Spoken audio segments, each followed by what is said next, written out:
So hello everybody, welcome to our LGBTQ plus community in medicine panel, and thank you all for coming. So as you know, June is Pride Month, where we celebrate the LGBTQ plus community, and Medical Wonders is joining in on this celebration by hosting a panel with 6 brilliant and inspiring people in medicine, and we will be highlighting our panelists by having them participate in our various segments. So how does this work? So we have a YouTube channel and it's Medical Wonders. And this panel is going to be recorded and we will be posting it on YouTube, and Medical Wonder volunteers and members will get hours for being here. And if you aren't a member or volunteer, feel free to reach out to us to be part of our wonderful organization. You can DM us or email us. And about Medical Wonders, we are a student-led nonprofit organization dedicated to educating the youth on the field of medicine. And we aspire to increase transparency on the field while providing a variety of hands-on opportunities to get more involved. So the agenda for today is that we're going to start off with introductions, and then we're going to go into elaborations, which is just 3 questions that all the panelists had to answer. Then pre-questions, which is more like individual specific questions. And then we're going to go into an open-ended Q&A where we could have members just chime in and ask any questions they want. And then we're going to wrap it up. So first, we're going to start off with introductions. And first we have Dr. Carlton.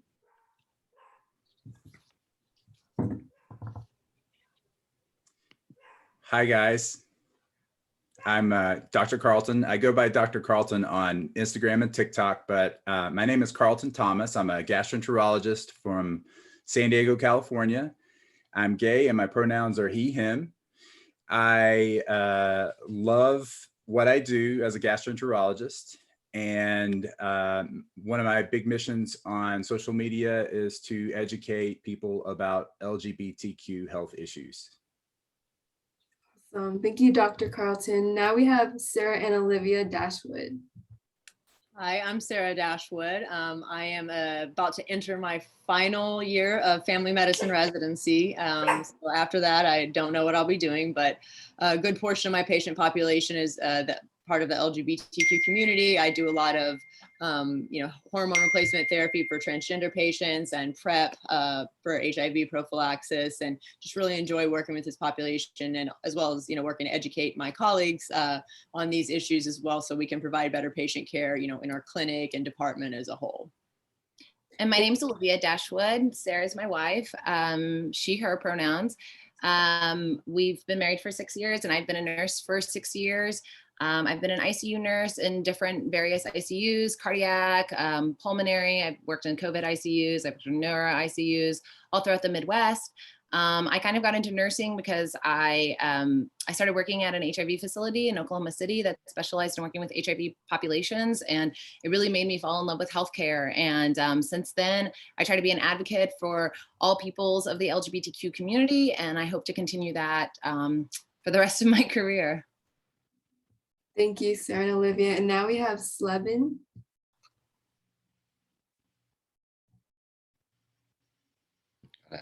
There we go. Hey, I'm Slevin. I'm a veterinarian, Dr. Mallet. I'm a trans man. My pronouns are he and him. I practice on small animals. I'm a general practitioner. I graduated veterinary school in 2018, so pretty early in my career, and I get a lot of comments about how young I look. I just started taking testosterone almost 2 years ago. Next month, it'll be 2 years. So a lot of kind of my answers to questions will kind of pertain to the fact that I only came out as trans like after I graduated school. So my experience was kind of maybe just different, maybe a bit more diverse, because I did identify as a lesbian while I was in school. So it's been interesting, but I'm a pretty introverted person. I don't really do that much like involved with our community. Honestly, I just hang out with animals and I weightlift on my free time, and I don't talk to a lot of people. But anyways, that's me. Thank you. And now we have Vishal.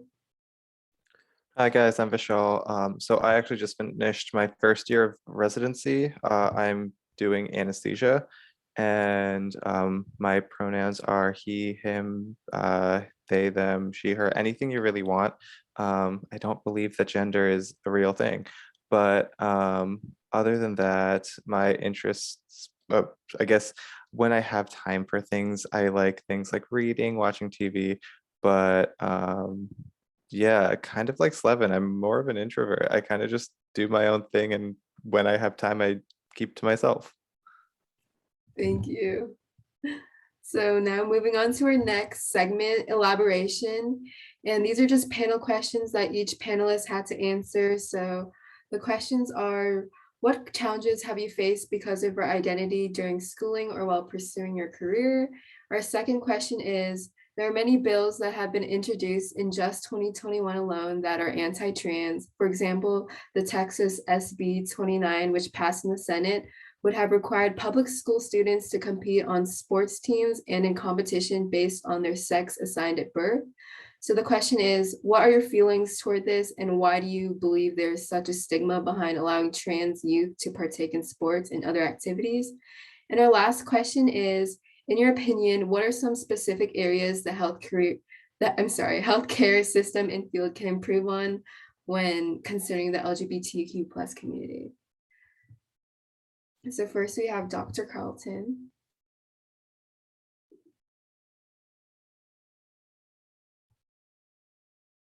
Oh, I think you're muted. Okay, there we go. Yeah, so I grew up in a really deeply conservative area in South Carolina, and I was in med school in the 90s. So HIV and AIDS was still a raging problem that actually killed people when I was in training. I remember struggling to come out in medical school because of the stigma. I went to my first discrimination that I ever faced as a gay medical student was I went to my student health office to ask for an HIV test because I had met a new boyfriend and wanted to be a socially responsible person before anything advanced in our relationship. And the nurse there basically shamed me for coming to the student health office to ask about an HIV test because this wasn't the county health department, and I should be ashamed for coming to ask for such a test in a student health office because that wasn't their job. So that really sparked a fire in me to be more of an advocate for the LGBTQ community in healthcare so that nobody else had to face the same discrimination I had to face back in the 90s.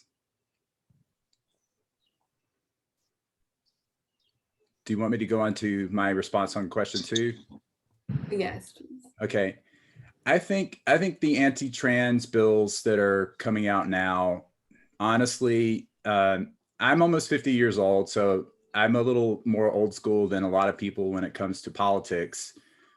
The right-wing political parties in our country have always used the LGBTQ community to instill fear in their base. Oh, no. So it's more of a fear situation. They capitalize on people's lack of knowledge, on their pure ignorance in a lot of cases, to try to scare people into voting for their agenda. So I mean, when you think about it, how many people in this country are trying to play sports that are transgender on a sports team compared to the multitude of massive problems that we have in our country that are way more important than such a minor issue. It's political manipulation based on a lack of understanding and capitalizing on people's fear. So that's how I feel about these trans bills. It's purely political. A lot of people don't even believe this stuff. They just use it to capitalize on politics. Thirdly, I think, when it comes to our gaps in healthcare for LGBTQ folks in our country, a lot of doctors have no idea how to treat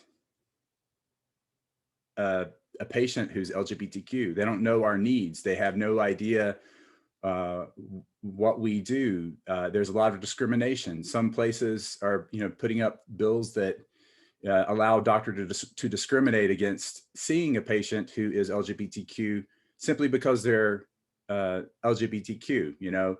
It's ridiculous. That's the antithesis of what a doctor is. We take a Hippocratic oath to help others, no matter what, no matter who they are. So I think there's a lot of lack of education, a lot of discrimination that happens in medicine. When it comes to healthcare needs, there's a lot of doctors who don't even know what PrEP is, and PrEP is a very standard thing in the gay community now to prevent HIV. Doctors have no clue how to prescribe it, how to monitor it. It's pretty scary. Doctors need to learn to ask the right questions to LGBTQ patients. There's a stigma around sexual activity that a lot of people are really terrified to cross, but you need to ask the right questions to your patients so that you know how to help them most. I get countless inquiries across the world, not just in the United States, from people who come to me saying, "You're the only person I can come to with this question because I can't talk to my doctor. Can you please help me with this issue? Because it's really important to me. And if I talk to my primary doctor, I won't get anywhere with it." So I think, I remember being in medical school in the 90s. Hopefully it's changing now, but back then there was no LGBTQ healthcare course that taught us what we need to know about the LGBTQ population. I sure hope that's changing. Maybe you guys can elaborate on that a little bit, those that have been there more recently than I have. But definitely there's a lot of fear, a lot of miscommunication, and a lot of gaps in healthcare knowledge to treat our community properly. Okay, thank you so much, Dr. Carlton. Really good insight. And now we have Sarah and Olivia Dashwood. Yeah, so I think I'll go first. Sorry. I think both been fortunate that even living in Oklahoma City, which is a deeply conservative area, I grew up with a Southern Baptist family, and so was very familiar with that culture growing up. But I was out in medical school and was fortunate, I guess, not to face a whole lot of overt discrimination. But one example that I thought of is when I was preparing to interview for residency positions and to prepare for the match, we had a long conversation about, well, how should I dress? Because the way that I would normally dress if I wasn't, thinking about if that could affect my position would be to wear a bow tie, and some Oxfords. And that's just how I feel more comfortable. But there are still people out there who would discriminate against me based on that. And ultimately the decision was, well, then I wouldn't want to go there anyways.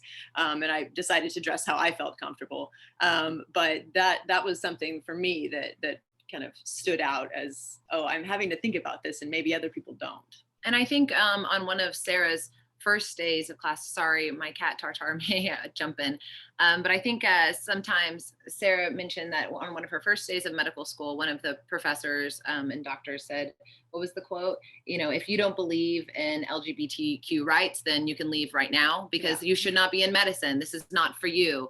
This is, we help all people. And I think that really meant a lot to both of us, hearing somebody else say that and making it very clear to all the students there that, if you want to study medicine, things have changed and things are changing and we have to be part of the change. For me, I know one of the hardest things was there were some bullies on my unit when I was first coming out that were trying to get other nurses that had already come out fired from their jobs because they felt like that was inappropriate. And that was very painful because I hadn't come out yet on my unit. And, I was about to get married to the love of my life. And yet I wasn't able to celebrate that because I was afraid. And I think that was one of the hardest parts about coming out for me. And as far as, these bills, oh goodness, I think a lot of it has to do with fear and ignorance. Yeah, and just and honestly, a kind of a misunderstanding, especially with, specifically, bringing up the trans youth related bills, the misunderstanding of the hormonal differences between children at that age. I mean, it really that there's not a huge advantage, for children, but yeah, one way or the other. And most of the time, they're not on hormone therapy. And so I think there's a lot of, people saying things that aren't true to try to fearmonger, as well as, incomplete information and just the general fear of the unknown. So I think that overall, that's I think where that comes from, and that stigma is persisting of people don't understand it, and so they're afraid of it. And there's also miseducation happening intentionally at a political level. And I think specific areas in healthcare that we can improve upon. I mean, Sarah's worked very, very hard in her at her job to make sure that pronouns are something that we ask patients right before when you're filling out your paperwork. We'd like to know, when Sarah asks her patients, how do you ask it? Who do you sleep with? Right. And I think that's what I was going to, a part of that is feeling more comfortable having conversations about sex, because even within the LGBTQ community, I mean, you could have two people that both identify as lesbian women, and the way that they have sex may be very different. And so being comfortable, building a rapport with your patients and saying, let's build a relationship, and I'm going to ask you these questions. How would you like me to refer to these parts of your body, for example? Or are there things that you're uncomfortable talking about, and just really to build that trust. And you have to have an understanding of the LGBTQ issues. And that's something I think that a lot of providers still don't, even if they aren't necessarily overtly discriminatory. Their lack of education about things like PrEP, and just how to ask a sexual history can cause, harm to patients or make patients feel like they can't trust their doctor with that stuff. So and I think sometimes having a safer environment means something as simple as, Sarah and I both wear pins that have, rainbow, trans flag, and all the above. And I have people asking me about it all the time when I wear scrubs anywhere. Or if I'm in the hospital, people will stop me and just be like, hey, that means something to me. Thank you. Because it can be something very small, but it's not small to everybody. So I think making sure that all patients feel like it's a safe environment is really important so that we can provide good and adequate care for everybody. Thank you, Sarah and Olivia. And now we have Slevin Mallet. Yeah. So me as well. I was really lucky to really haven't experienced a lot of overt discrimination. Pretty much all my challenges, I think, were really like self-imposed, just part of being a trans person that didn't have that I didn't come out until a lot later in life, even though I think I knew at a very young age that I wasn't a girl. So that kind of just, I think, shaped me as a person a lot, and it's kind of probably why I'm very introverted. I didn't really make a lot of friends at school. I have a tattoo of my dog I got when I was in vet school. He's my very best friend. So, I mean, I think it has a lot to do with how I relate to people. Even within my profession, honestly, I work by myself. I sound like such a loser, but really I don't talk to that many people. I have a very small group of friends. And I think being trans made it very challenging for me to be an outgoing social person. I didn't really connect with a lot of classmates. There's like maybe two people that I kind of stay in contact with. I went through like a really severe depression in vet school and kind of dealt with it by myself with support of like strangers. Like, the community is still good. I was lucky in that, to be in this day and age where most people were really accepting of me. But I didn't come out until after I had graduated. And at that time, when I did come out and did start taking testosterone, I had planned to change jobs because I really didn't want to have to come out every day to clients and things. So I somewhat had to be very strategic and plan things for myself to make it easier for myself. Like I planned every step very far in advance to avoid discomfort and awkwardness and things like that. And that's part of why I didn't transition earlier as well, is just because I didn't really think that it would be worth the effort, that it would be worth how difficult it was. But it really is. I mean, it is. It totally is worth it. But I struggled a lot with deciding what I would wear on clinics. I actually had to go to therapy because I had so much anxiety about starting clinics and being like the only like woman dressed in masculine clothing. It was the hardest part of starting clinics, was just like physically going and being in an environment where I was like, felt like I stuck out like such a sore thumb. So I just talking about it still, I'm like, oh, that was awful. I wish I had transitioned earlier, because maybe that would have been maybe I would have enjoyed vet school, you know? Anyways, it's a long ramble, but I was really lucky. As far as like the trans, regulations and everything, I totally agree with what everybody said. I do want to just add that there's an article that was just out on NPR about the weightlifter, the trans weightlifter from Australia named Laurel. And they were talking about how basically all sports are based on physical like differences, your body's physical capabilities. So, and especially like in men's sports, like, look, like you're going to have guys who are short like me. I'm 5'7". I'm not going to be in the NBA. I can't. There's, cis heterosexual white guys who are too short. There's plenty of people who don't have the physical build to be a good, athlete at X, Y, and Z. Why are we making a big regulation over one specific variation, one phenotypic variation that we've somehow demonized and made it, a no-go?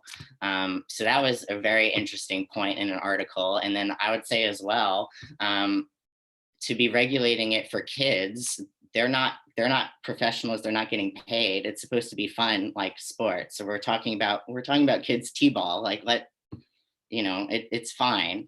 I get that there's college scholarships on the line, but we're making regulations that are going to affect literally the smallest population of people on earth. So honestly, like there's no way to tell me that it's not based in fear and wanting to not have kids know that there's trans people. Like I can tell you as a kid, I know my mom protected me from, or protected me, shielded me, like hid that world from me. She knew I wasn't like a normal kid. So I know that she hid certain aspects of the world from me. I remember it. So I know that that's the heart of what it is that people don't want their kids to play on a team that has a trans kid on it, because it might plant something in their head and make them different. I can't convince me otherwise. And then as far as kind of what the field of medicine can do, should do, I'm not a medical doctor. So from my perspective, I speak as a patient. I practice on animals, so they're in my opinion all asexual anyway. But I agree with what everyone says. They know really well. I try to avoid going to the doctor in general, just because it's not a fun experience for me. It's not really a fun experience for anybody. I think a lot of what will make somebody a good doctor for anyone will also make them a good doctor for somebody in the LGBT community, because everything y'all are saying, from taking the time to get to know your patients and making the environment welcoming, that's really something the medical profession needs to do for everybody. Sorry, I think my animals are like breaking in here. Or can I do my thing? Thanks.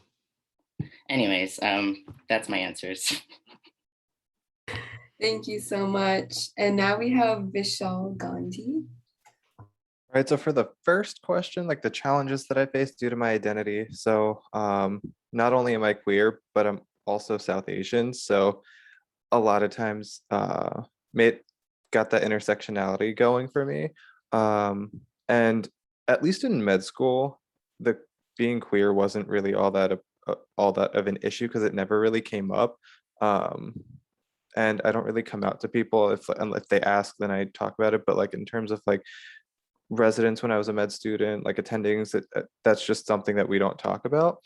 However, being South Asian was always kind of an issue because people always expected me to be smarter. You don't sound like what I expected you to sound like. And it was always attendings that would say like really, um, I would say racist things like that. And I mean, obviously, I can't really help that, but it then took a toll on like my grades. And then that kind of affected things like programs that I got interviews at when it came to rank apply to them for residency.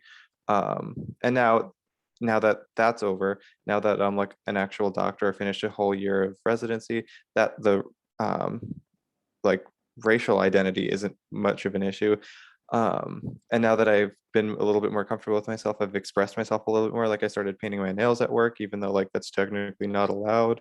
Um, but and it's hit or miss with some people. Like sometimes like no one really like talks about it, and it's either sometimes like I remember this one patient, like I'm pretty sure he was very conservative because like it was around the time Biden won the election, and he was like, oh, like I can't believe he won, now we have to deal with this for 4 years. But I walked in, nails painted, and he was like, oh, I really like that. So we still form that bond, and no issues with any patients, and then no issues with attendings. But sometimes I'll get like the occasional response from like either I don't even like some like nurses, house staff, some other co-residents, and they would say things like, oh, why are you doing that? Or like it's just like those awkward things where like they just don't, they're not, they're trying not to be homophobic, but they just inadvertently say something that just makes me really uncomfortable. um so that's kind of more what I'm dealing with now. But um yeah, it's more now that I'm playing with my like gender expression as much as I can in scrubs. um as far as the second question with like all the trans bills, as I mentioned earlier, I personally don't believe gender exists. I think we like to label everything. I say just let them, like as Slevin said, they're like kids, let them have fun. um but as everyone else has already said, it's primarily based on fear, and as Dr. Carlton said, I think it's mostly just to politicize it. Because I like, not to be that person, but I'm like, I have like I used to have a Republican friend, she's now a Democrat. But she had zero issues with the queer community. um she just, I think that's one of the things that I've noticed a lot, where people like to over politicize things. And I think that's a lot of it, that's going into these trans bills too. Um, and then as far as the last one, I think Sarah already talked about, Sarah and Dr. Carlton talked about both of these, but um, just ask pronouns the second they walk in the door. Just like, as I haven't done any outpatient medicine in residency, but a lot of things that we don't do in inpatient medicine is we don't talk about pronouns. So I would often be like the first person to walk in the room. And this is after like they had intake. I think the PC or the patient care assistant would see them, and then a nurse would see them. So I'd be like the fourth person in the room. And then if a medical student saw them, it'd be like a medical student. Um, and I would be the first person to ask them what their preferred pronouns were, or their pronouns were. And some people would be like, why are you asking? I'm obviously a man.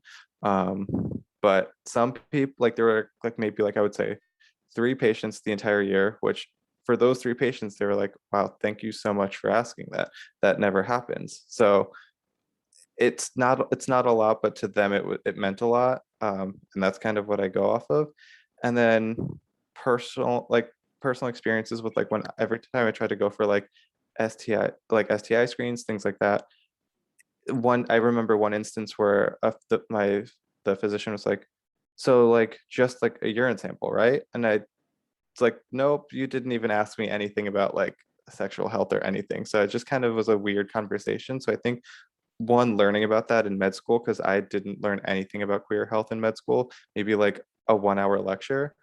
um, and then just kind of being more comfortable talking about it so we know how to treat it, diagnose and treat it better.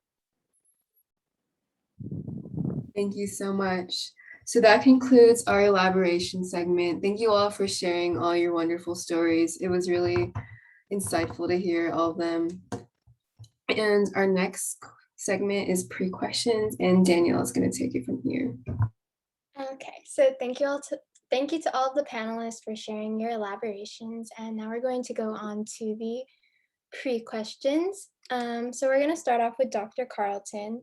So your first question is, what is gastroenterology? Sorry, you're muted. There you go. Gastroenterology is the study of the digestive system. So anything from your mouth down to your exit to the anus. I cover esophageal problems, stomach problems, liver, pancreas, gallbladder, small intestinal diseases, large intestine, and even rectal diseases. So the reason I like it so much is because there's so much involved in my specialty, and we also get to do procedures which are where I take cameras and actually look down the mouth into people's esophagus, stomach, and small intestines, or up into the rectum and around the colon to look for things like cancer or precancerous things that can really alter a person's outcome in their lives. So when I do a screening colonoscopy, I look for polyps, which are the things that grow and change into cancer. You take those out, the patient never gets colon cancer. So I not only screen for cancer, but I prevent cancer at the same time. And the impact that has on not only that person, but their family is so huge. And, everybody's got a bottom. I'd like to make it comfortable about talking about it. Everybody's got to eat. I like to talk about how to eat well and how to improve your digestion. So those things are all really, really crucial to people. I've treated people from homeless people to billionaires in my practice. And if everybody could just eat, sleep, and poop, they'd be happy. Trust me, I know from the whole gamut of people that I talk to. So that's what gastroenterology is. So you can be a pediatric gastroenterologist, and you could be an adult gastroenterologist. I focus on adult GI.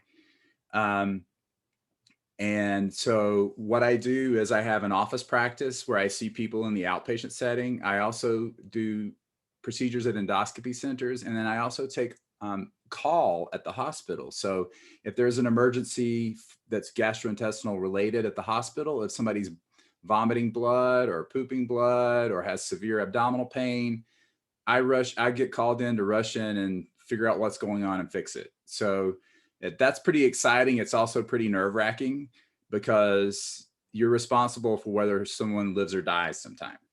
So it's really a critical job. Luckily, I don't get called in for emergencies that often, but when they are emergencies, they are real emergencies.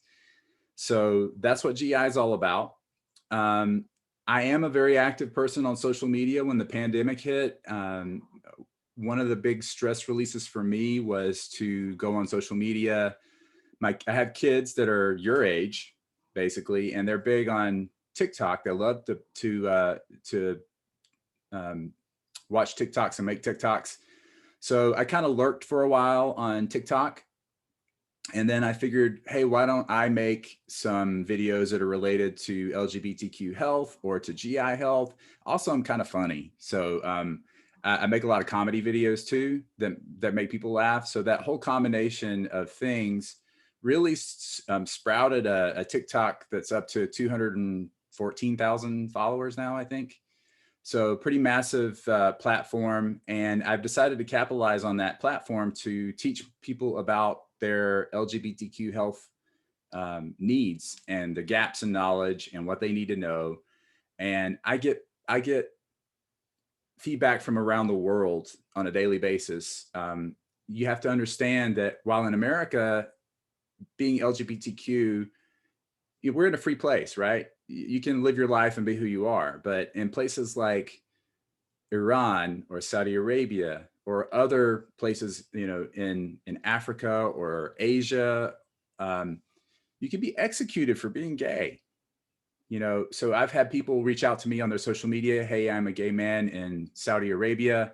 I have this problem happening right now. If I go to the doctor here and they link it with me being gay, I could be executed.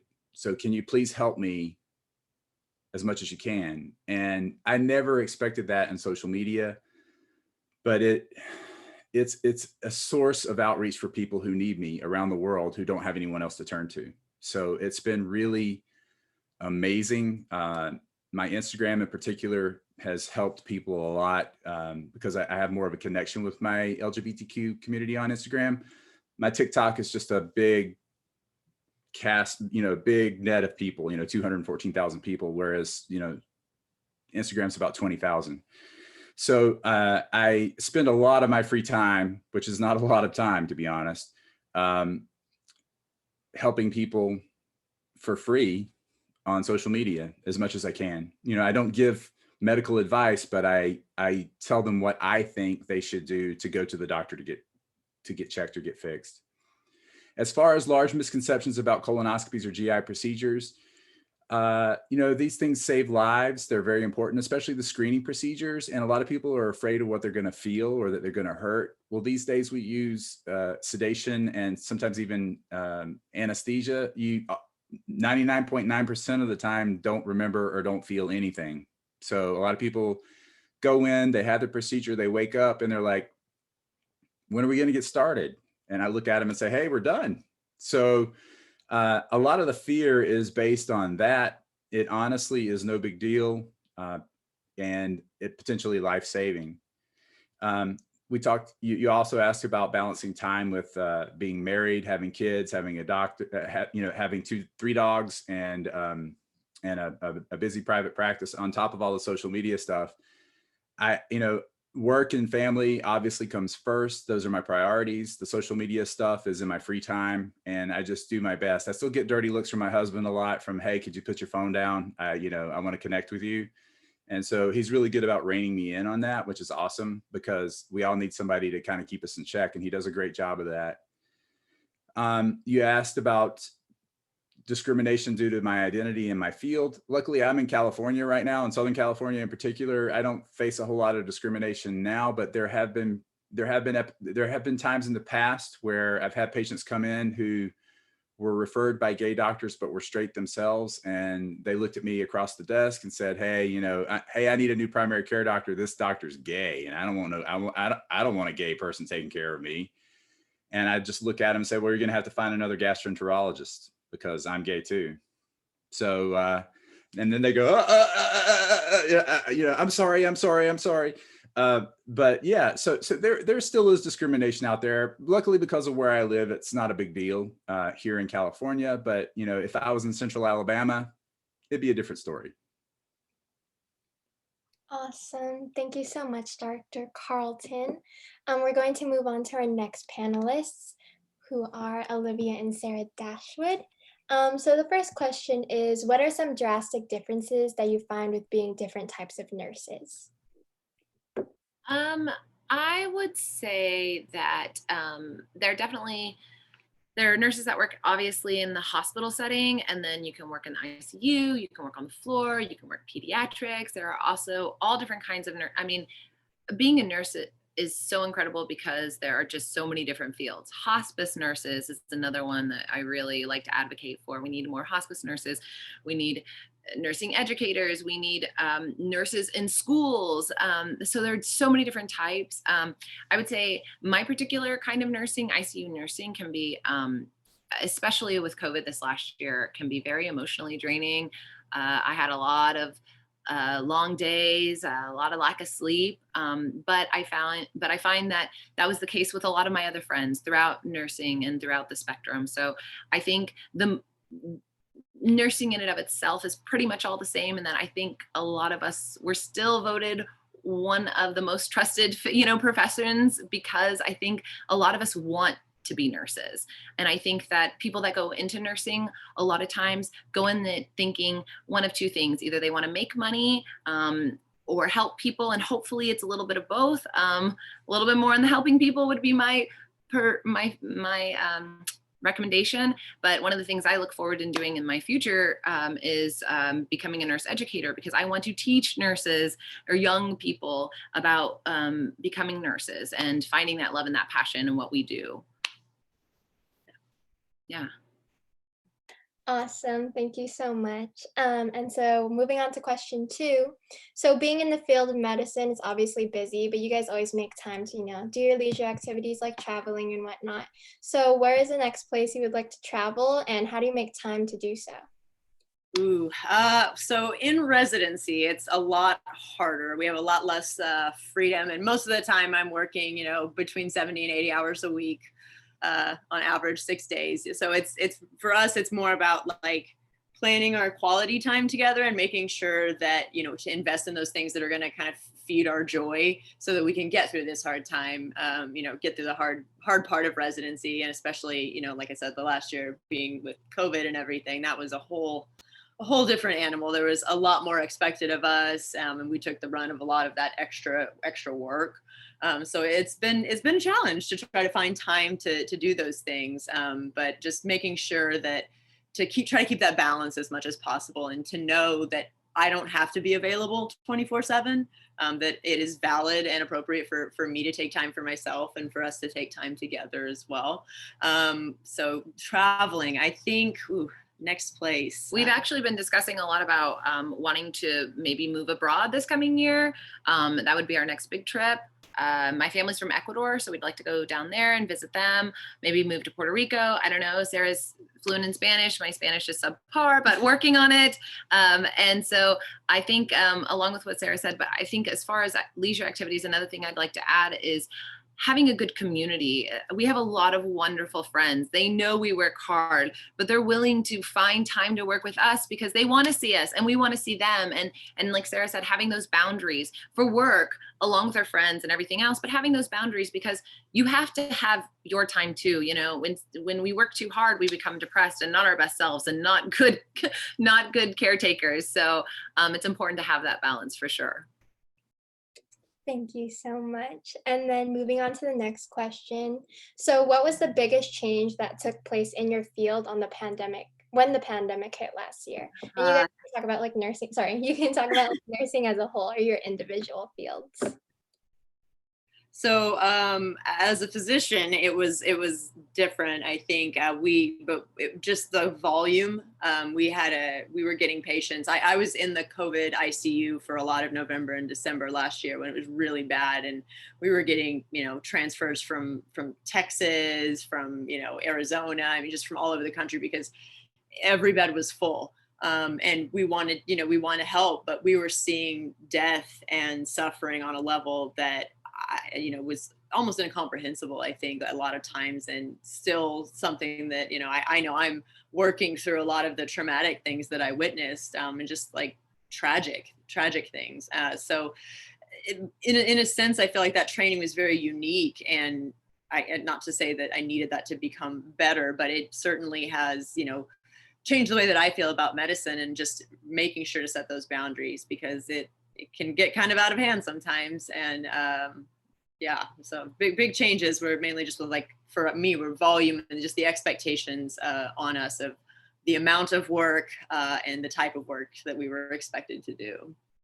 I think something that I learned throughout the pandemic is that I think in healthcare, we have become very used to or comfortable with having all the things we need, a supply closet full of all these supplies, and EMRs, which are electronic medical records that are always working, that you're filling out and you're charting all these wonderful things. Well, when you have not very much time, you haven't slept at all, you have so many patients and not any supplies, you do what you need to do to take care of people. And sometimes you're taking care of people in the hall, and sometimes you can't give them 100% because you cannot do it. And I think, having that grace for yourself, I think that was a word that Sarah and I used a lot this last year, is like, we have to have grace for ourselves and know that we can't do everything. And so doing our very best is the best we can do. And I think COVID was hard. We like to put 100% into our jobs. And there were times where we felt like we were going into work with only, gas tanks 25% full. But we were still showing up. And I think even just showing up every single day when it was hard, on the hardest days, meant something. And it taught us a lot about ourselves and how we really love this career. We made it through, and we want to continue doing that. Thank you so much. That's awesome. And then moving on to the next question. So what does the schooling of a nurse entail? And then it doesn't really say it on the screen, but were your, I guess, educations different, being different nurses? Yeah, so for me, nursing school was so I went and actually got a bachelor's, and usually your nursing school is a 2-year program. And I have an RN, so that's a registered nurse, which is a bachelor level RN for me, which is 2 years of something of like, basic prereqs, and then you do 2 years of nursing school. I personally went and got a bachelor's in ethics and religion. It's a philosophy degree because I wanted to learn more about myself before I did anything else. And during that time, I went and got some prereqs for nursing school. And then I went on from there and did 2 more years and applied into a nursing program, and then went into a 2-year program for nursing to become an ICU nurse. It's a little more complicated to become an ICU nurse. A lot of times, a lot of ICUs don't like to start nurses directly into the ICU. They usually make you go into a med surge or a telemetry unit first, which is like for maybe a year or 2 before they want to take you to the ICU. I was very lucky because I've been working as a tech, a nursing tech, or they have a lot of different names for these, but basically they're the people that will usually go in and take your vital signs before, will help you out and do that kind of thing, help you change people, that kind of stuff. I did that for many, many years from high school. And I think when I put on my resume that I had been a tech for so long, when I was applying into an ICU, they knew that I meant business and that I really, really wanted to hit the ground running. And so they kind of trusted me to take that next level. So my advice would be to anybody that is thinking about maybe going into nursing, it would be to maybe think about becoming a tech first, because, even if you just do it part-time, it can get your feet wet. It can help you see what the healthcare profession is like if it's for you. And so I would definitely recommend that for sure. Awesome. And then last but not least, have you guys ever personally experienced discrimination due to your identity in your field?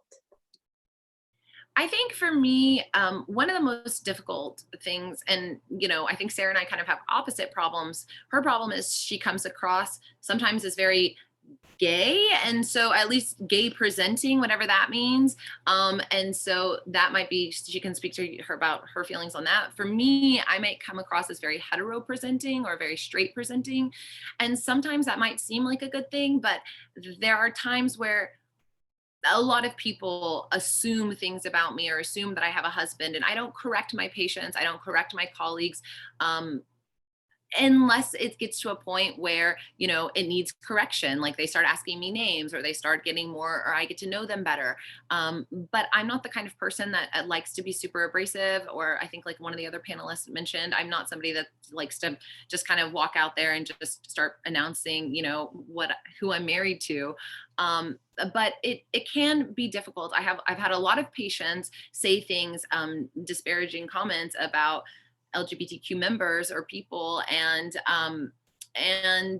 I usually just kind of say, well, they're people too, and then I just kind of let things go. I have to remember that my job is to not change everybody's mind. My job is to try to be a resource for people that come to me or ask me questions. And I think for me personally, you change people, at least from my experience, I have been able to change more people's minds by getting to know me and thinking that I'm so normal and so great and so wonderful. And then me just happening to mention that I'm married to a woman. And then they're like, oh, okay, no big deal. And then they just move on. And I think that's at least has been for me a really good way to make people more comfortable with, with, for me, a lesbian, for lesbians, for myself, it's just being able to know somebody and it not being a big deal and it not being something that I have to always talk about, and yet them feeling comfortable with me and then me opening up about that. And the last thing I would say is that me being at the bedside, I think Sarah doesn't have an opportunity to be at the bedside with some of her patients 12 hours a day, which I do. So some of the times, it's really important for me when patients have other people coming in the room, male, female, children, whoever. I never start by being, is that your husband? Is that your part? Is that your dad? I never say things like that. I just say, oh, who did you bring with you today? Who is this person to you? I try to make sure that I don't assume things about people, just like I don't expect them to assume things about me. And I've learned that when I treat patients like that, they return the favor. Maybe not the first time, but maybe the second time they interact with me or somebody else. And that has really been a good experience for me. Yeah, I think overall, I mean, I've been fairly, like I said, fairly lucky that I haven't had a whole lot of overt discrimination. I don't get asked if I have a husband a whole lot, to be honest. But you know, there are microaggressions and things like that that people will, you know, make comments sometimes and be like, "Oh, sorry, I didn't mean it like that," you know. And I think there's always opportunities for education. I tend to not correct patients, but I tend to correct colleagues or other people I'm working with because I think they can take it. But with patients, I mean, it's, you know, that there's not usually a point if as long as they're not being disrespectful or like causing, you know, distress to any of my, like, I don't like people being disrespectful to my nurses. So that's one thing because I married one, so I'm not allowed, especially, but I want to make sure that, you know, people are being treated with respect. That's been very important to me. Awesome. Thank you so much, Olivia and Sarah. We're going to move on to our next panelist, Slevin. So your first question is, what is a veterinarian? So, I mean, I guess I feel like the best definition for a veterinarian is probably a doctor who practices medicine on non-human animals. There's like tons and tons of different types of veterinarians. A lot of people in like public health departments are actually veterinarians. We study like a lot of people who are experts on contagious diseases, which are mostly zoonotic, or veterinarians. There's people who do the foods, you know, food supply, military animals. You know, it's a very diverse field. In particular, I'm just a general practitioner, or I shouldn't say just a general practitioner, but what you think of when you think of like your dog or cat's veterinarian. So I do like general soft tissue surgeries. I do your vaccinations. I see your pet when it starts getting sick. I do euthanasias. It's a super diverse job. You know, every single day is different. It's a 4-year, you know, doctorate program, and veterinarians have the option of doing an internship and residency program if they're planning to specialize, but there's not a requirement. So I graduated veterinary school and went straight into general practice, and worked with 5-doctor hospital my first year out, and then I've basically been on my own working by myself since then, which was not the plan, but that's how it shook out, and it's been pretty good for me. Yeah. Awesome. Thank you so much. So the next question is, so like a lot of kids, I guess they see themselves being a vet when they grow up. Were you one of those, or like, did you dream to help animals as a child? And if not, how did you arrive at your career choice? Yeah, when I was a little kid, I was like always intrigued by animals, like dogs, especially. Probably from like the youngest age I can remember, I was always begging my parents for a dog. And they made me save up my own money. And I finally got one when I was like 7 years old after saving for like my entire life, every quarter I got. I wanted to be a vet probably up until high school. And then I was like really involved in my school's music program, which was actually like way better than the high school football team was. They sucked and we were actually very highly ranked. So it was really cool. But I actually went to undergrad originally to be a music major. And I would say I really had the unfortunate experience of learning that I was not talented. Like I did not have what it takes. I had to start taking medication to like do my auditions because I would start having panic attacks. And I had to realize that that's probably not a good career choice, like to keep pursuing if it's pushing you like that. So I quit being a music major and quickly changed gears and got all my prereqs done and everything I needed to go to veterinary school on time, and just kind of fell back on it. And it's not necessarily what you think of a dream job as when you're a little kid. You know, you don't really realize what a veterinarian is and does and how much work it takes. And I'd honestly discourage everybody who tells me they want to be a vet. I discourage everybody from doing it because it's really depressing. It's actually the highest suicide rate profession in America. So the main difference, I think, between working with humans and animals is that animals never, almost never, very ever rarely have health insurance. So the cost of care is 100% on the owner to have to provide, and probably more than half the time, there's financial reasons why I cannot provide the care for an animal that I would like to. So that's probably the number one difference. Thank you so much. Moving on to the next question. I think you did just answer question number 3. And so we're going to go on to question number 4, which is, so there are a lot of stereotypes in humans, but obviously working with animals, there's stereotypes there too.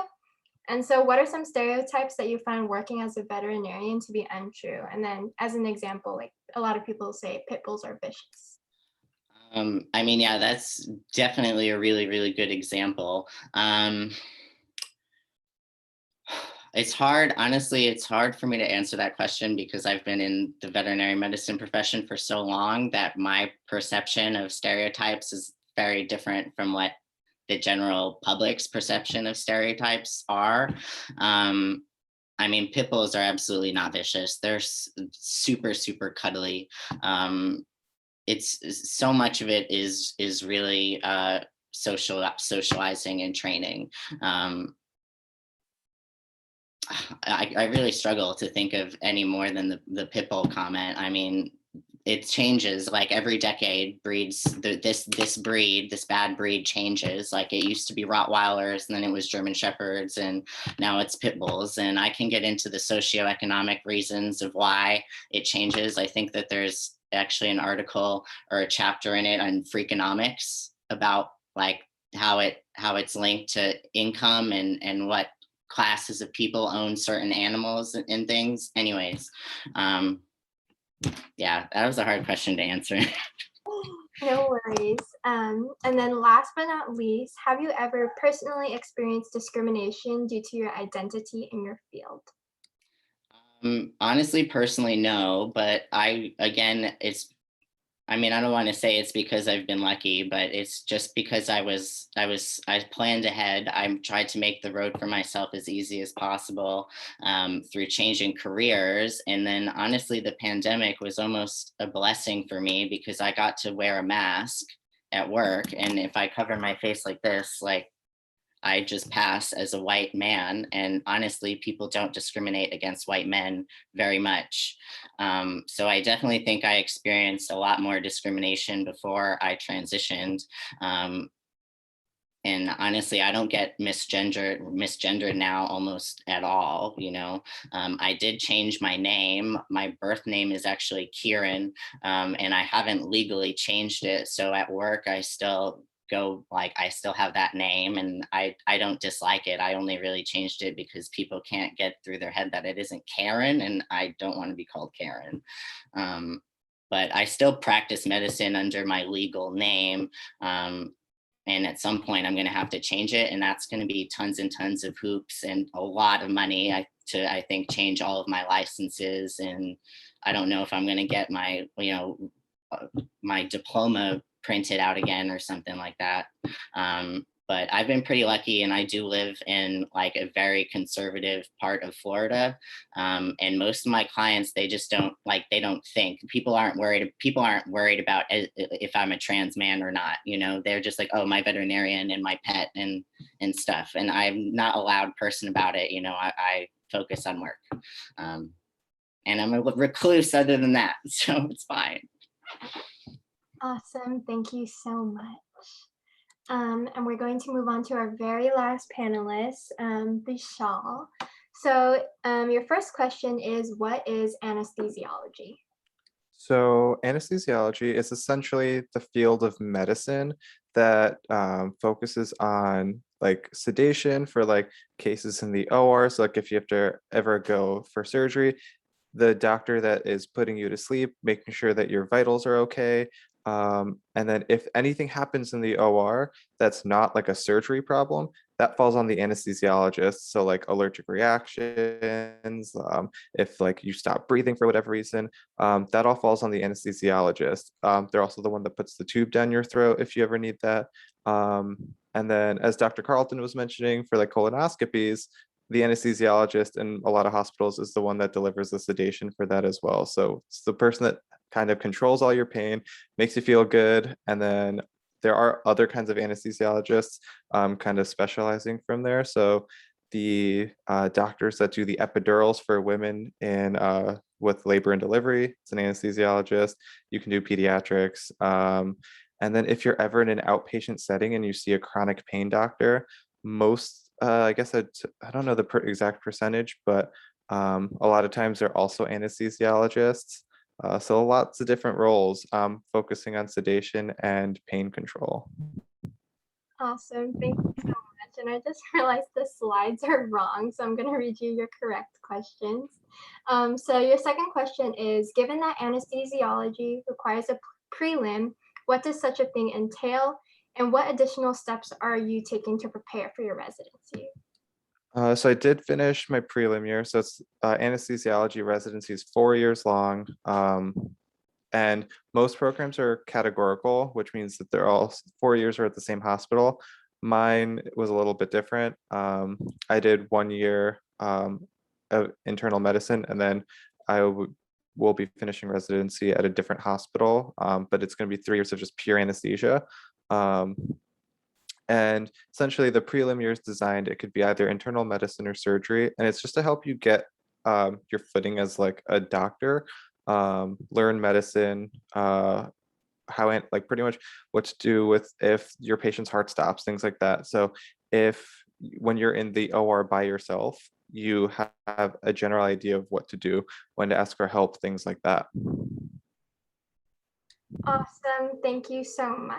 And then your third question is, if the prelim was not required, would you still take it? And what are the benefits that come with taking the prelim? So as I alluded to with the other answer, there are categorical programs and prelim programs, or advanced, which require the prelim year. Categorical programs are where anesthesia has a lot more control over the first year.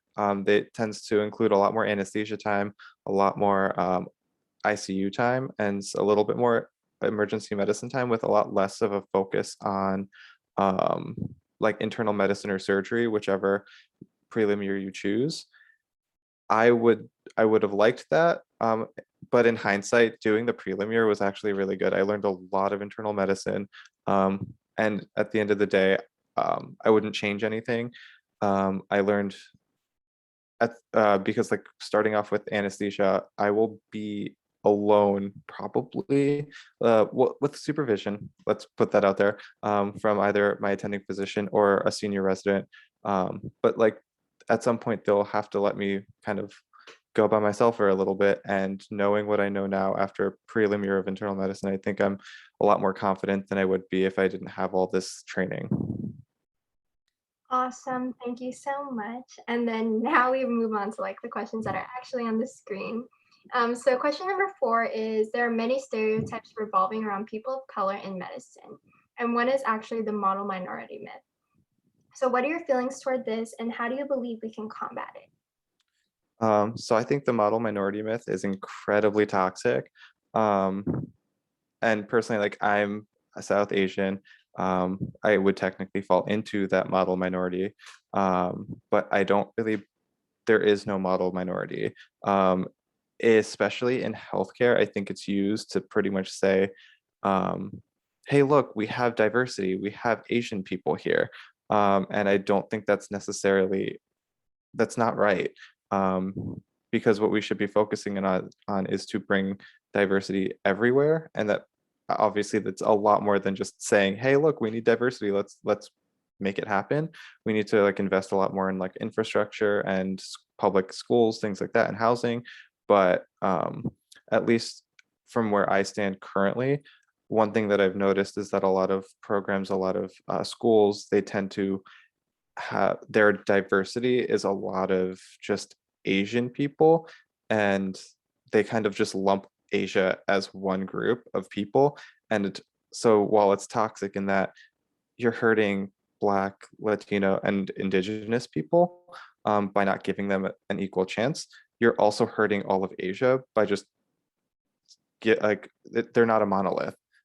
There's just not one Asian person. You have India, you have China, you have like Laos, you have Thailand, you have all these different countries in Asia, and you can't represent them with one model.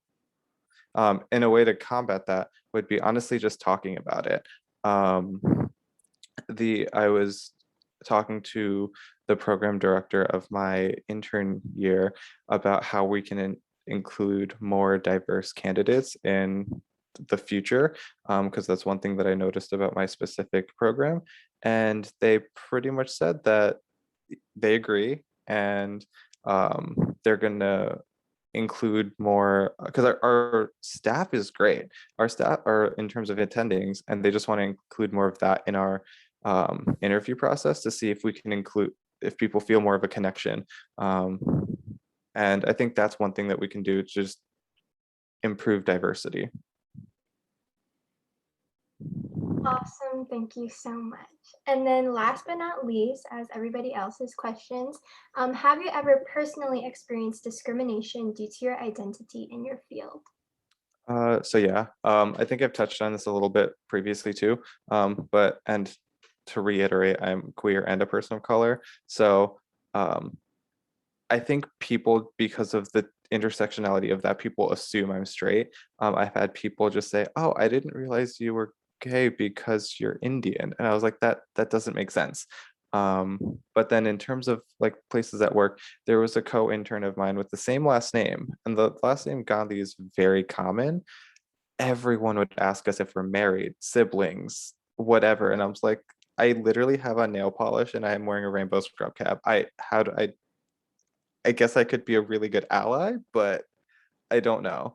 And then so those would be some microaggressions.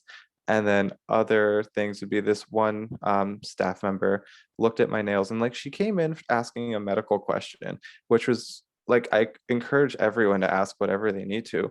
But she looked at my nails and she was like, "What are you? Are you like a little girl?" And that was the first thing she said to me. And I initially was like, no, like it's the first day of Pride Month. I just wanted to do something fun. So it was like, I think it was like similar to these, but they had like sparkles in them. And she was like, "Oh, wait, what is that?" And I was like, "It's like LGBT Pride. It's just celebrating who we are and like the history of how we got here." And she was like, "I have no idea what like Pride is." And I was like, "Okay." But the way she said it was just very rude, and her tone and everything. And when I confronted her about it later, she's like, "Do you forgive me? Are you sure? Do you forgive me?" Or like, I just want to make sure I'm forgiven. So like that's happened a few times over the past year, but nothing that like really stuck out in terms of like no one's treated me any differently in terms of like my orders and things like that. So overall, I can take it. Awesome, thank you so much. So that actually concludes our pre-question segment, and now we are going to move on to the open-ended Q&A. So if anybody in the audience wants to unmute or type in the chat any questions you may have, you can go ahead and do so. And then I'm also going to read off some questions from the Google form. Okay, so one question that is asked, and also anybody's open to answer, but a lot of the people in this panel right now are high school students. So how can we as students help promote LGBTQ equality?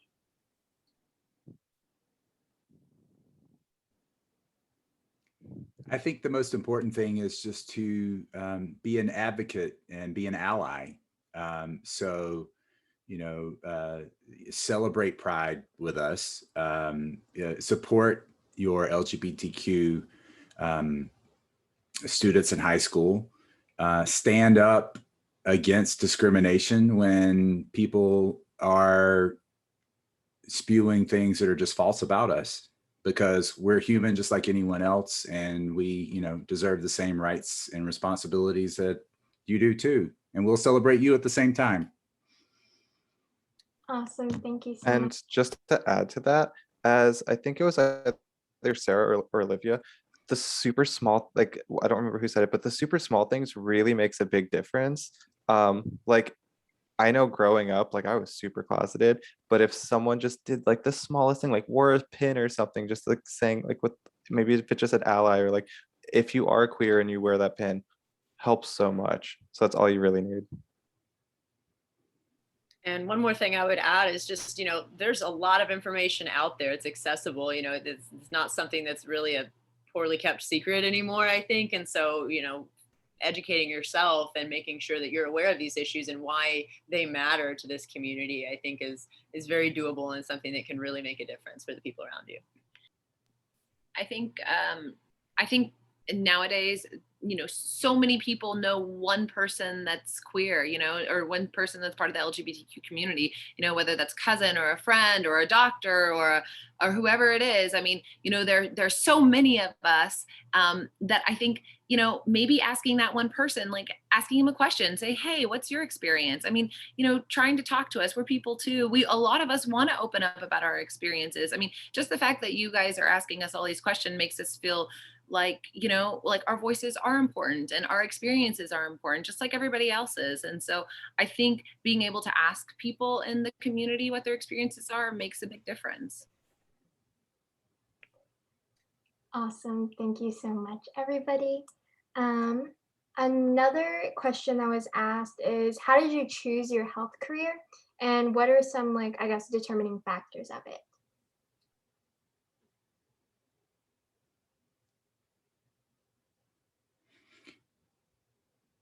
Well, I kind of got trapped as a 7-year-old. I said I wanted to be a doctor in front of my parents, and they held me to it. So no, I've always been fascinated by medicine. I knew from an early age what I wanted to do, and I lined myself up to get where I needed to be because I grew up in a very poor place.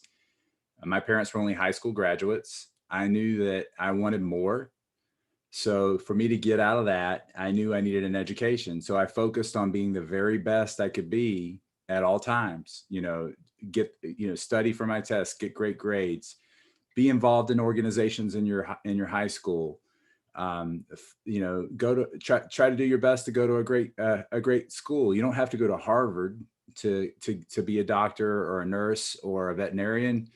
But do your best. It's a competitive world out there, especially in medicine. And for the level of competition, there is a certain degree of excelling at what you do that's expected. But at the same time, colleges and med schools, they want to see that you're a complete person. Don't just focus on your grades the whole time. That you have to have a life. You have to enjoy your high school experience. I don't want you guys to get so lost in grades that you don't have fun. So try to do your best to balance, do the best you can, but don't cry if there's a B or a C, just do your best. Awesome. And would anybody else like to add on? Yeah, I mean, it was easy for me to choose being a veterinarian because I didn't really have that much interest in the medicine side of things. I just really loved the animals. In hindsight, I probably would go back in time and study like animal behavior and that kind of thing because I'm honestly a lot more passionate about that than I almost am about the medicine side. My advice, especially for anybody considering being a veterinarian, would be to really ask yourself why that is, what it is you plan to get out of it, and if it's really worth all the negatives that come along with the job as well, because our schooling costs just as much money as all of the medical doctors' schooling costs, but I will never make anywhere near what a medical doctor can make, but I still have to pay all that money back. So be very critical, because the people who make it into these fields and everything, you have skills that would be very successful in a lot of different applications, and you don't have to be a doctor to help people. You don't have to be a veterinarian to help animals. So ask yourself what your motivation is for following that path. I usually tell people if you're going to go to veterinary school, you should be doing it because you're really interested in medicine. You shouldn't really be doing it because you love animals and that's it. Because I watch animals die every day. If I do my job well, still all of my patients are going to die before I do. So it's, anyways. Well said. Sarah, I was just gonna say, Sarah's kind of been groomed for being a doctor since birth. Both of her and her sister are both in medicine. Her sister is also in residency out in California. And I think both of her parents worked very, very hard to make sure Sarah was at the top of her class and doing all these things. But Sarah missed out a lot in life. I mean, as far as like having good relationships with friends and peers and doing some of the things and activities she wished she would have done in college. And I think that caught up with her when she was in medical school. And it was part of the reason why, maybe she wasn't at the very top of her class, or maybe didn't get to go to maybe the program she wanted to do or whatever at first choice or whatever. But still, now that we're here, we're so grateful for the opportunities that we've had and that got us here. And I think we've both have found love and passion in our jobs. And I think you can do that in anything. I think like you said, I mean, you have to really think about what you want to do and find passion in it. And you don't have to want to you can love patients and want to help people and do something else and not be in such debt and have to go through the whole thing. I think there are lots of different avenues, but if you do it for the right reasons. There are lots.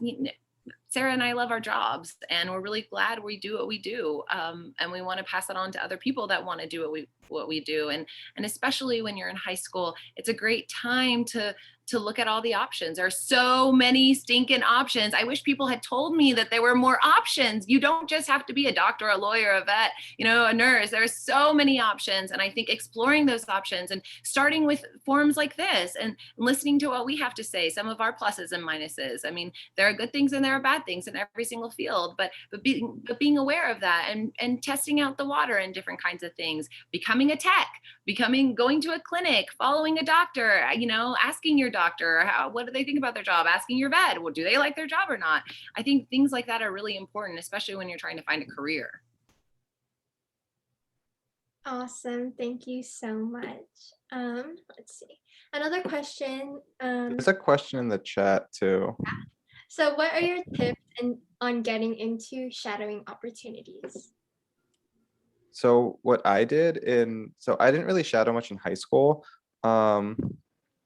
But what I did is I shadowed in undergrad, and I pretty much just asked like my parents' doctors. Well, I started with like my primary care doctor to see if they had any friends or anything that I could shadow, and kind of worked out from there. For me, I found it kind of difficult because sometimes people just don't want any like students shadowing them, but like just figuring out who to shadow is very hard. But I would say start with the people you know and work out from that, or just go to like a hospital. And if you start volunteering at a hospital and build like rapport or connections with the doctors there, or I would say do that. I don't have any advice for vets, but maybe Slevin does. Yeah, I honestly what I did in undergrad is I just called places and like emailed and sent resumes there and just volunteered my time.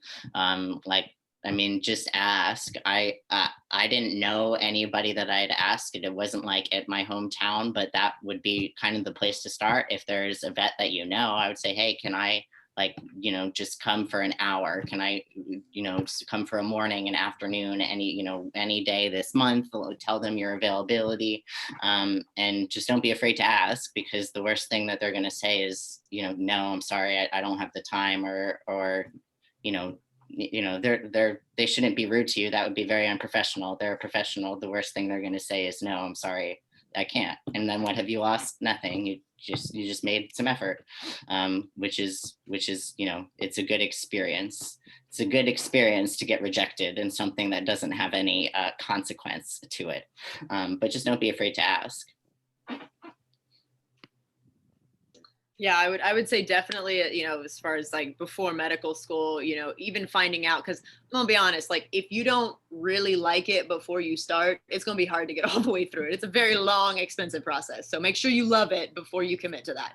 But I would definitely say finding volunteer opportunities, those are available for high school students, or free clinics, or things like that, events, health events, and you can get connected with healthcare professionals that way pretty reliably, I would say, and that can lead then into other opportunities.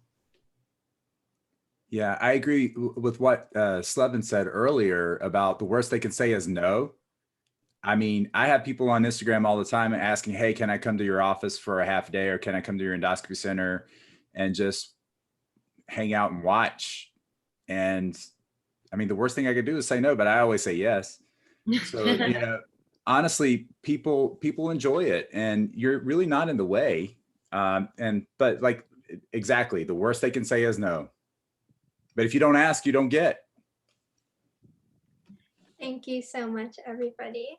Another question in the chat is, what are your tips around maneuvering traditional professionalism in healthcare workspace as a queer person? As in so many types for a male person, professionalism is wearing traditional, I guess, like a masculine shirt and pants.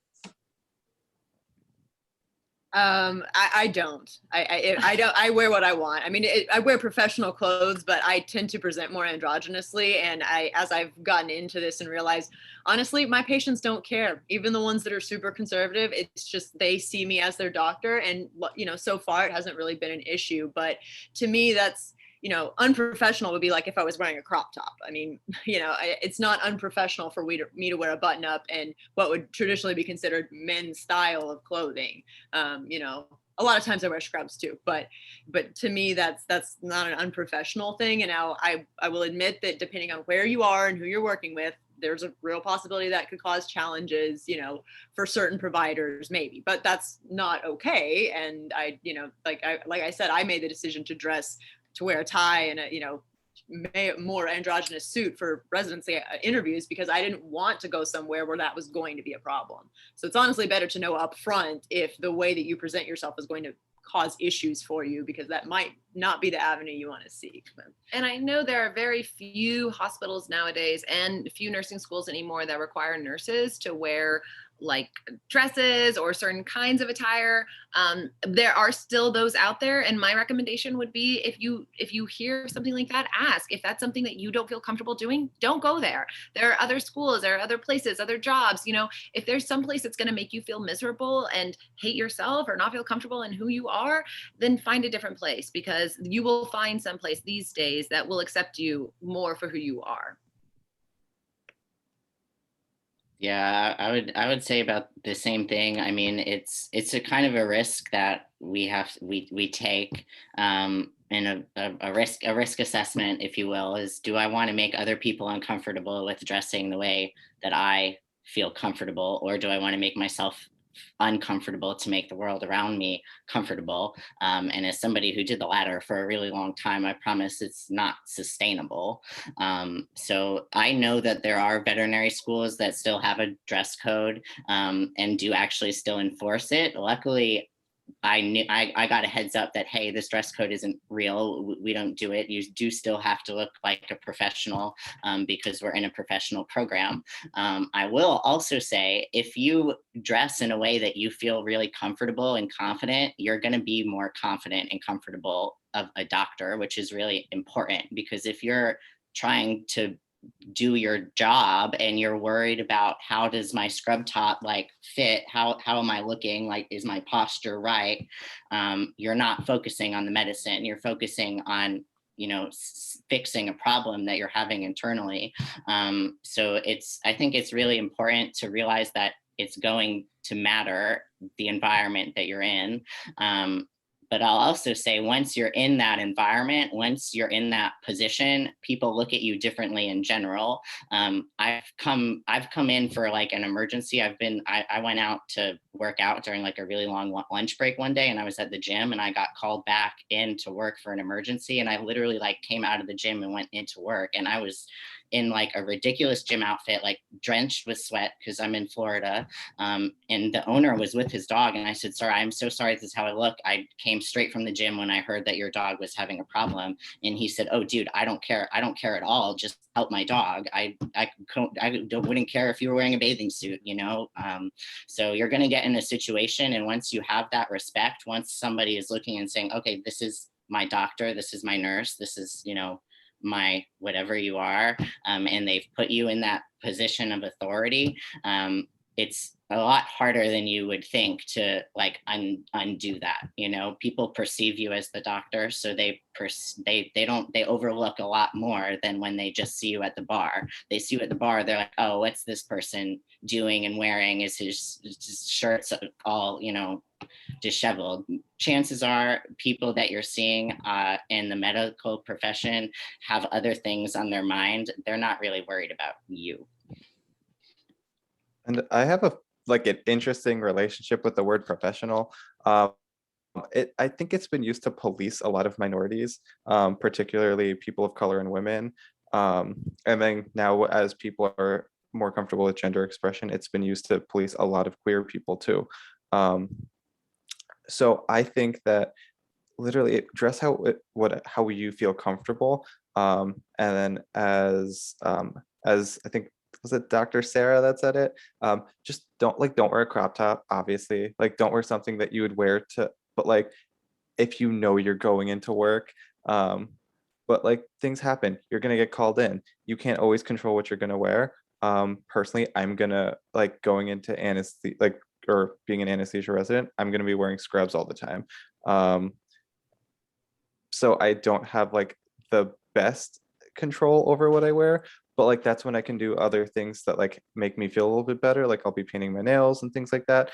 Um, and obviously I'll have a mask on and a scrub cap on. And like the scrub cap, the ones that I bought have a lot more like feminine patterns on them. But like that's the most I can do with what I have. And if obviously if anyone says anything, like they probably won't. But that's always going to open the door to a conversation. But as I said, I think professionalism has always been policing a lot of different people. Like, you can't wear that because you're a boy. You can't wear that because you're a girl, and that's not professional for a boy to wear. And then recently, or a few, I think months to a year ago, I remember there was this whole thing with like vascular surgery residents who are women were posting pictures of them in bikinis, and then that became a thing, which has since been, it was like there was an article posted about it. It was taken down because apparently that was like women can't post pictures of themselves in swimsuits, but obviously men do it all the time. So I think things are going to change, and I think the definition of professionalism is going to change. Like when I went to med school, they told me I had to cover up like all of my tattoos, and now no one cares. Patients do not care. So I think the definition is changing and our culture is changing around what the word professional means. Thank you so much, everybody. Let's see. If anybody has any questions, you can unmute or put it in the chat. If not, we'll move on to the next section. I have a question for Olivia. For your like nurse tech job that you had in high school for however many years, how did you get into that position without having any like pre-experience to getting that experience? So there was a community college.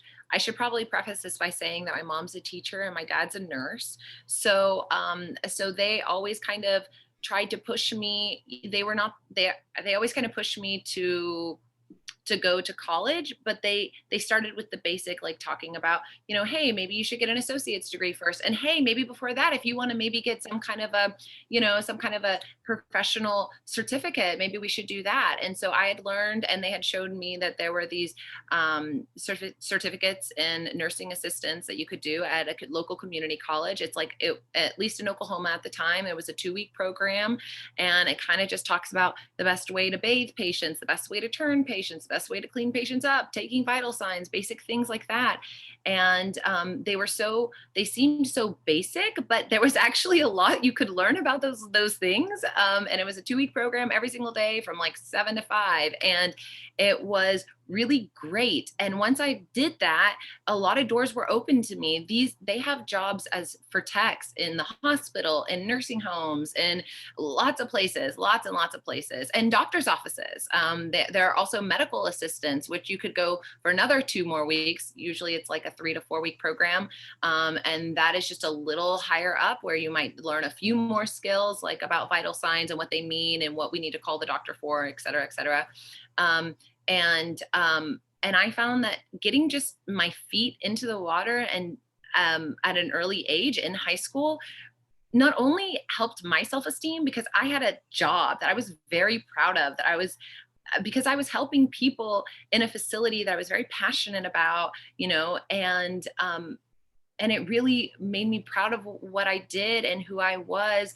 And it furthered me to want to continue my education. And it's the reason why I've gotten 2 degrees. And it's the reason why I continue to want to go on and do other things. And I'm working on a master's and doing all these other things, because I really, really think that starting just at the basic level when I was in high school, becoming a professional, thank you for pointing out the fact that professional is probably not the best term, but, you know, finding something that I am very passionate about early on really meant a lot to me. And healthcare is one of those fields that's so diverse that even if you do something as simple or as basic as being, you know, just a technician that, you know, does vital signs and stuff, you can take that and run with it and go into a million different other things, go to becoming a physician or go to becoming a vet or becoming a nurse or whatever it is you want to do. And, you know, it never hurts to have that information in your mind. Medicine is such an integral part of who we are as human beings. And even when I was just, you know, a medical assistant, people would ask me questions about their health, and I would never give health advice, but I could at least tell you that a fever is not good and maybe you should call your doctor, you know? I mean, basic things like that, that we don't really think about. And so I really recommend to young people who are thinking about, hey, what kind of job do I want? I also worked at a fast food place for a long time, so that's also great experience. But if you want to go further and do something like in the healthcare field, I would suggest doing something like that, because it really helped me learn that that was something I was passionate about. Thank you so much. It doesn't look like there's any more questions, so I think we're going to end off the open-ended Q&A segment. And lastly, we're just going to wrap it up. Ooh. Okay, so for all of the panelists, if you would like to say any ending remarks or advice, you can go ahead and do so. Yeah, I think that the most important thing that we talked about was finding your passion. And it was really eloquently said by the other panelists today. I think that you have to explore the world. There's so many options. There's so many different levels, even in nursing. If you go from nursing, there's nurse practitioners, there's CRNAs, there's so many levels of each segment of the things that we're talking about today, from the tech level to the provider level. So, you know, explore the world, explore what you're interested in, find your passions. If you are passionate about what you do in life, you will never work a day in your life. You'll be just happy doing what you do. And I think that's what all of us feel. We're just happy doing what we do because this is what we love. Yeah, I would reiterate that. I mean, you know, explore your options, get out there and try to find some of these opportunities. You know, they are available. to find if this is something you're interested in and something you could see yourself doing. And really the best way to do that is before you spend a whole lot of money on medical school, to make sure that this is what you're passionate about and what you're willing to commit that amount of time for, and regardless of what avenue in healthcare. I mean, it is a time commitment of varying levels and an emotional commitment too, because you're taking care of people's health and patients, and that's important, and it can be draining, and it can bring a lot of joy too. So I'd say explore your options, get out there and find out what's available, and just keep an open mind, because, I definitely didn't end up in the specialty within medicine that I thought I would when I started medical school. So just be flexible and find what's truly bringing you joy as you continue through the process. Then just to add on to all of that too, just given that this is a pride panel too, and this is all within, like, if you feel safe and comfortable, like, don't be afraid to live who you really are. And that doesn't mean like putting on glitter and rainbows, because I know pride tends to like overemphasize a lot of that. Dress however you want, and like act how you want. No one can really tell you what to do. And if people are, that's not exactly someone you want to be around. And that goes into like whatever you do in life. And it doesn't have to be medicine, it could be business, it could be law. But just make sure that if you're in a safe place and you're comfortable expressing who you are, go for it. And if anyone has issue where you work, that might not be the job or the place to work for you. I think, especially being a part of the LGBTQ community, I feel very lucky that I feel as though, I think we talk a lot about being able to choose our own families. I have a wonderful group of friends and friends that are queer, friends that are straight, friends that are, and all the other rainbows and all the other kinds of people that there are out there. And I think that the fact that we all support each other in our career choices and in our life choices, it's really, really important. And my recommendation to young people is not only find that group of friends, but when you go into a career, you're going to find people that are going to understand you wherever you are as a person. You just have to find them. And sometimes it means that you have to put yourself out there, and it can be very difficult. I'm a travel nurse, so every 3 months I have to introduce myself to people again, and I have to tell them that I'm queer and I'm married to a woman, or not. That's my choice. But I usually start by making friends, and I think that's what it all kind of boils down to. Relationships, with people. And I think one of the reasons why I love my job is that I get to develop relationships with patients, and that really means a lot to me. But I try to take that out on a daily basis, and use that in all aspects of my life, for sure. Just to say something like just kind of really different. I guess when it comes down to getting into the routine, once you make it to where you're at, what was the phrase I had? I guess kind of just remember that it's with a focus on the people that we're here to help. Even for me, I work with owners all the time, my clients. I have to be able to relate to my clients and speak to them on a personal level. So kind of keep in mind that we're not here to judge anybody ever. We're here to educate people. That's how we help people, is by educating them. So if you do become a doctor or a nurse or whatever, make sure we keep all of our judgments internal to ourselves. It's impossible not to judge other people, but you should, be able to reflect on it internally. Don't let your patients or colleagues or whoever know you're having, a judgment moment, and just keep in mind that you're there to be an open, honest educator and source of information. You're not a source of judgment, and then you'll be a good doctor. Thank you so much, everybody, for your ending remarks and advice. And our very last thing is to thank everybody for coming. So thank you to all of the panelists and everybody who attended.